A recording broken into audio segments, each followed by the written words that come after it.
శ్రీ సాయిరామ్. ఓం శ్రీ సాయిరామ్.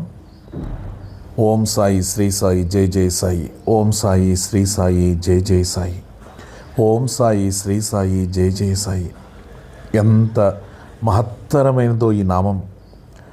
పిలుస్తుంటే చాలు, పలికితే చాలు మనస్సు పులకించిపోతుంది, శరీరం రోమాంచితమవుతుంటుంది, కంఠం గద్గదమవుతూ ఉంటుంది. ఆహా, ఎంత అద్భుతమైన నామమో! ఈ మహాత్ముల కథలను వినుట ఎంతో సులభమైంది. అన్ని సాధనముల కంటే కూడా ఇది పెద్ద కష్టమైంది కాదు, చాలా సులభ సాధ్యమైనది. మహాత్ముల కథలు వినటం వల్ల, చదవటం వల్ల సంసారములో ఉన్నటువంటి భయాలన్నిటినీ పారద్రోలి బయటపడేసి ఈ పారమార్థికమైనటువంటి మార్గం వైపుకు తీసుకొని పోతుంది. కావున ఎప్పుడు కూడా మహాత్ముల చరిత్రలు వింటూ ఉండండి. మహాత్ముల యొక్క కథలు వింటూ ఉంటే, వాటినే ఎప్పుడూ మననం చేస్తూ ఉంటే, ఎప్పుడు కూడా తలస్తూ ఉంటే, అందులోని సారాంశాన్ని జీర్ణించుకుంటే, ఇంకా బ్రాహ్మణులే కాదు, స్త్రీ శూద్రాది అన్ని వర్ణముల వారు కూడా పవిత్రులవుతారు అని బాబా సచ్చరిత్రలో చాలా అద్భుతంగా 10వ అధ్యాయంలో చెబుతున్నారు. ప్రాపంచికమైనటువంటి బాధ్యతలందు మనం ఎంత తగులుకొని ఉంటామో వాటి నుంచి మరల్చి మన మనస్సును బాబా వైపు మరల్చాలి. బాబా కథలు వినాలి. వారు తప్పక మనల్ని అనుగ్రహిస్తారు.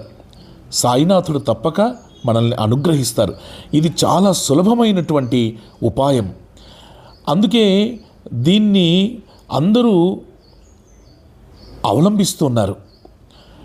ఎందుకంటే భగవంతుని కృపా కటాక్షము, భగవంతుని యొక్క అనుగ్రహం లేకుంటే మహాత్ముల చరిత్రలు వినుటకు కూడా మనసు అంగీకరించదు. కాబట్టి భగవంతుని యొక్క అనుగ్రహం ఉంటేనే, భగవంతుని యొక్క కృప, భగవంతుని యొక్క చల్లని చూపు, ఆయన అనుగ్రహం ఉంటేనే వారి యొక్క చరిత్రలు, వారి యొక్క కథలు, వారి యొక్క అద్భుతమైనటువంటి విషయాలను మనం వినడానికి మన మనస్సు అంగీకరిస్తుంది. ఇది కేవలం భగవంతుని చేతనే సర్వము కూడా ఆటంకాల నుంచి బయటపడతాం.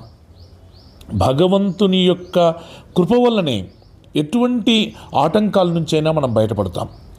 అది మార్గం సుగమం అవుతుంది. కాబట్టి మహాత్ముల కథలు వినుట, వారి సాంగత్యం చేయుట, ఇది మహాత్ముల సాంగత్యం చేయటం వలన ఎంతో ప్రాముఖ్యత ఉంటుంది, ఎంతో గొప్పగా మనస్సు ఆనందాన్ని కలిగిస్తుంది. అది మన అహంకారాన్ని, మనలో ఉన్నటువంటి దుర్గుణాలని కూడా నశింపచేస్తుంది.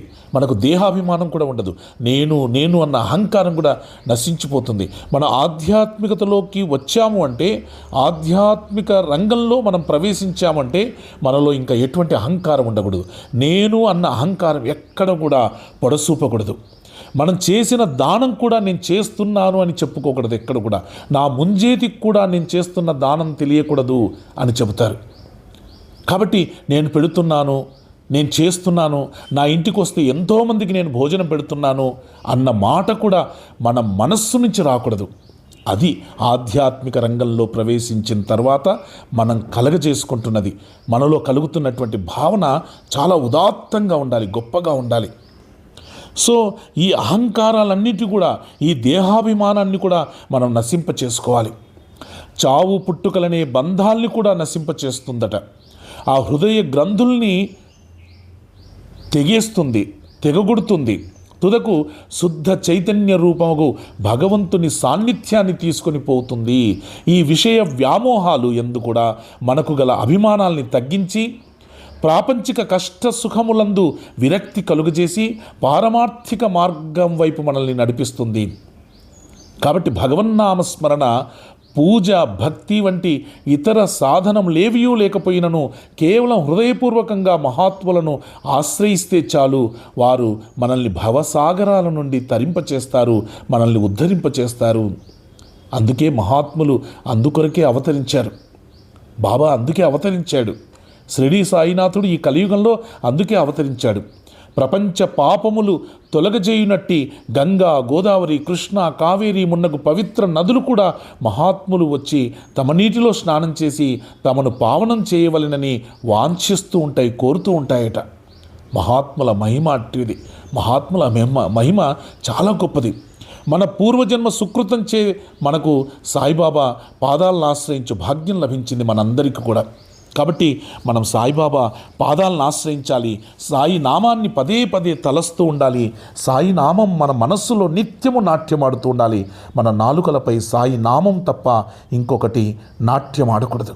ఎప్పుడు సాయి సాయి సాయి సాయి అని మననం చేస్తుండాలి. మననాత్ త్రాయతే ఇతి మంత్ర అన్నారు. మన మాంసపిండమైనటువంటి శరీరము మంత్రపిండం అయిపోవాలి. కాబట్టి మసీదు గోడ ఆనుకొని ఊది మహాప్రసాదాన్ని తన భక్తుల యోగక్షేమాలకై పంచిపెట్టు సుందర స్వరూపుడు శ్రీ సాయినాథుడు.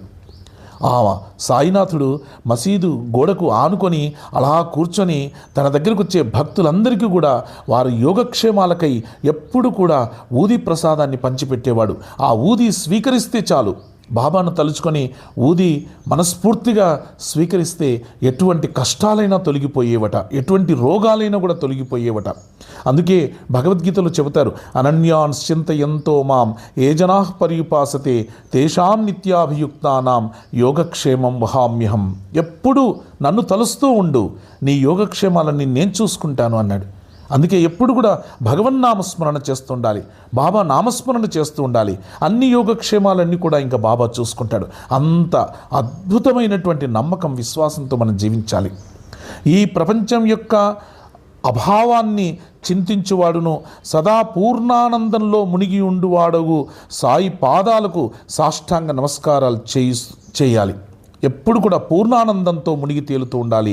ఎప్పుడు సాయి పాదాలకు మనము సాష్టాంగ నమస్కారం చేస్తూ ఉండాలి. ఎప్పుడు సాయిని తలుస్తూ ఆయన పాదాలకు మనము సాష్టాంగ దండ ప్రణామాలు చేస్తుంటే ఇక మన కష్టాలు, బాధలు, సుఖాలు అన్నీ చీకు చింత అంతా ఆయన పాదాల ముందు అర్పిద్దాం. మనమంతా కూడా సాయిని స్మరిద్దాం. నిత్యము సాయి నామంలో మన జీవితాన్ని గడుపుదాం. ఓం శ్రీ సాయిరామ్.